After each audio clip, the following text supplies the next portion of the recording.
नमस्कार मित्रांनो, प्रधानमंत्री आवास योजना ग्रामीण या अंतर्गत तुम्ही जर अर्ज केला असेल तर निवड प्रक्रिया नेमकी कशा पद्धतीने असणार आहे, प्राधान्य क्रमानुसार सर्वप्रथम कोणत्या लाभार्थ्यांना लाभ दिला जात आहे, अनेक लाभार्थी प्रधानमंत्री आवास योजनेमध्ये आत्तापर्यंत अर्ज केलेले नाही आहेत, अशा लाभार्थ्यांनी कोणत्या ठिकाणी अर्ज करायचा आहे, त्यानंतर जे लाभार्थी अर्ज केलेले आहेत ज्यांचे घरकुल यादीमध्ये नाव आलेले आहेत अशा लाभार्थ्यांना प्रति घरकुलसाठी किती रुपयांचा अनुदान असणार आहे, निवड प्रक्रिया नेमकी कशा पद्धतीने असणार आहे याबद्दलची पूर्ण माहिती आपण या व्हिडिओच्या माध्यमातून समजून घेणार आहोत।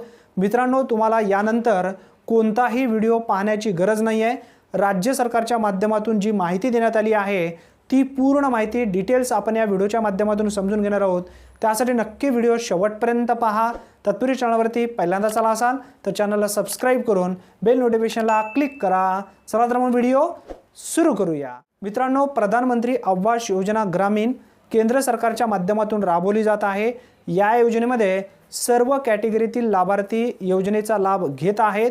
तुम्ही सुद्धा अर्ज केले असाल, आवास प्लस नावाचा जो सर्वे झाला होता या सर्वे अंतर्गत तुम्ही जर अर्ज केला असेल तर अशा लाभार्थ्यांची निवड प्रक्रिया जी आहे कशा पद्धतीने असणार आहे, प्रति लाभार्थ्यासाठी किती रुपयांचा अनुदान असणार आहे याबद्दलची पूर्ण माहिती जी राज्य सरकारच्या माध्यमातून देण्यात आली आहे ती माहिती या ठिकाणी आपण समजून घेऊया। मित्रांनो, आपण पूर्ण अपडेट सविस्तररित्या समजून घेणार आहोत। आता यामध्ये प्रति लाभार्थी दिले जाणारे जे अनुदान आहे किती रुपयांचं असणार आहे हे सर्वप्रथम आपण समजून घेऊया। मित्रांनो, ग्रामीण भागात म्हणजे सर्वसाधारण घटकासाठी 1,20,000 रुपयांची निधी अनुदान प्रति घरकुलसाठी दिलं जात आहे। त्यानंतर डोंगरी भागासाठी जर या ठिकाणी जे डोंगराळ भाग आहेत अशा भागासाठी 1,30,000 रुपयांची निधी प्रति घरकुलसाठी अनुदान म्हणून दिलं जात आहे। आता त्यानंतर आपण सदर लाभार्थी निवड प्रक्रियेचा जो अधिकार आहे तो ग्रामसभेला असणार आहे।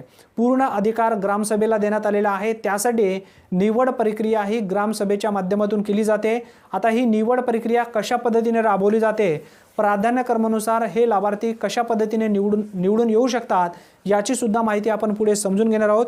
मित्रांनो, आता लाभार्थी निवड प्रक्रिया मध्ये पहिला पॉइंट देण्यात आलेला आहे, सामाजिक आर्थिक जात संरक्षण सन 2011 मधून उपलब्ध झालेल्या प्राधान्यक्रम यादी म्हणजे जनरेटेड प्रायोरिटी लिस्ट ची माहिती आवास सॉफ्टवर उपलब्ध आहे। सदर याद्या ग्रामसभेपुढे ठेवून त्यातून पात्र लाभार्थ्यांची निवड करण्यात येते। हे सुद्धा पॉइंट तुम्हाला ध्यानात ठेवलं पाहिजे। अनेक लाभार्थी आवास सॉफ्टमध्ये ज्या लाभार्थ्यांचे याद्या आलेले आहेत त्या प्राधान्यक्रमानुसार सर्वप्रथम त्या लाभार्थ्यांचे नावे आलेले आहेत। भरपूर असे लाभार्थी चुकीच्या माध्यमातून यामध्ये म्हणजे पहिल्या लिस्टमध्ये आलेले आहेत। अशा लाभार्थ्यांना या ठिकाणी लाभ नाही द्यायला पाहिजे। सर्वप्रथम कोणत्या लाभार्थ्यांना लाभ दिला पाहिजे याचे निकष सुद्धा आपण या ठिकाणी समजून घेणार आहोत। मित्रांनो, प्राधान्यक्रम यादी यामध्ये 1 खोली लाभार्थी, 2 खोली लाभार्थी याप्रमाणे निश्चित केलेली आहे। प्राधान्यक्रम यादीमधील व्यक्तींची ग्रामसभेद्वारे निवड करतेवेळी खालील निकषावरील या ठिकाणी काही निकष मी तुम्हाला सांगणार आहे, त्या गुणांक्रमाने प्राधान्यक्रम देण्यात यावा। आता जो गुण आहे सर्वप्रथम कशा पद्धतीने गुण दिला पाहिजे हे सुद्धा समजून घेणं आवश्यक आहे। मित्रांनो, या ठिकाणी पहिला जो निकष आहे 16 ते 59 वयोगटातील प्रौढ व्यक्ती नसलेले कुटुंब सर्वप्रथम लाभ दिला पाहिजे अशा व्यक्तींना। त्यानंतर दुसरा पॉइंट आहे यामध्ये महिला कुटुंब प्रमुख व 16 ते 59 वयोगटातील प्रौढ व्यक्ती नसलेले कुटुंब प्राधान्यक्रमानुसार यादीमध्ये नाव त्या लाभार्थ्यांचं घेतलं पाहिजे। त्यानंतर 25 वर्षावरील अशिक्षित निरक्षर व्यक्ती असलेले कुटुंब या कुटुंबातील लाभार्थ्यांना लाभ दिलं पाहिजे। त्यानंतर अपंग व्यक्ती, कुटुंब ज्यात शारीरिकदृष्ट्या सक्षम प्रौढ व्यक्ती नाही असे लाभार्थी सर्वप्रथम निवडले पाहिजे। त्यानंतर भूमिहीन कुटुंब ज्यांचे उत्पन्न स्रोत मोलमजुरी आहे अशा लाभार्थ्यांना सर्वप्रथम प्राधान्य दिलं पाहिजे। मित्रांनो, सदरील गुणांकाचे आधारे ग्रामसभा यादी तयार करतील व अशा प्रकारे गुणांच्या उतरत्या मांडणीप्रमाणे प्राधान्यक्रम यादी तयार केली पाहिजे। असा सुद्धा उल्लेख या ठिकाणी स्पष्टपणे करण्यात आलेला आहे। मित्रांनो, अशा पद्धतीने लाभार्थ्यांची गुणानुक्रमाने यादी ग्रामसभेच्या माध्यमातून निवड केली जाते आणि ग्रामसभेच्या माध्यमातूनच ही यादी समोर पाठवली जाते, म्हणजेच ग्रामपंचायतच्या माध्यमातून। आता तुम्हाला लाभ घ्यायचा आहे, अनेक लाभार्थी या योजनेमध्ये आत्तापर्यंत अर्ज केलेले नाही आहेत, अशा लाभार्थ्यांनी अर्ज कोणत्या ठिकाणी करावा हा प्रश्न अनेक लाभार्थ्यांना पडलेला असतो। अशा वेळी ग्रामपंचायत आणि पंचायत समितीच्या माध्यमातून तुम्हाला या योजनेमध्ये अर्ज करता येणार आहे।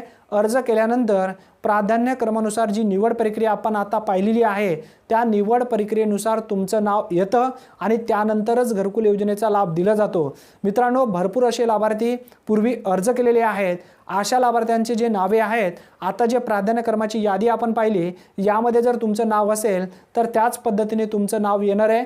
जोपर्यंत तुम्ही त्या लिस्टमध्ये येणार नाही तोपर्यंत तुमचं घरकुल यादीमध्ये नाव येणार नाही आहे। ज्या पद्धतीने ग्रामसभेच्या माध्यमातून ही प्राधान्यक्रम यादी समोर पाठवेल, म्हणजे पंचायत समिती असेल, डिस्ट्रिक्ट लेवल असेल, त्यानंतर राज्य लेवल असेल, त्यानंतर केंद्र लेवल असेल, जशा जशा याद्या तुमच्या समोर जातील त्या पद्धतीने ते याद्या मंजूर होतील।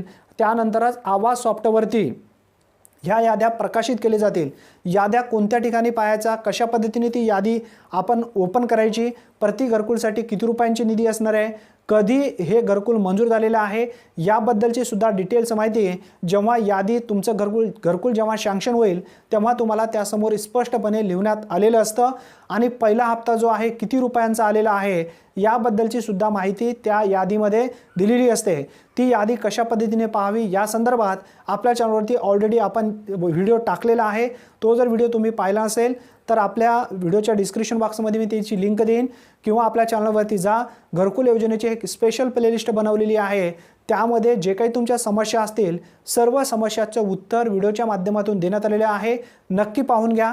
धन्यवाद मित्रांनो, पुन्हा भेटूया नवीन व्हिडिओमध्ये नवीन माहितीसह। तोपर्यंत जय हिंद, जय महाराष्ट्र।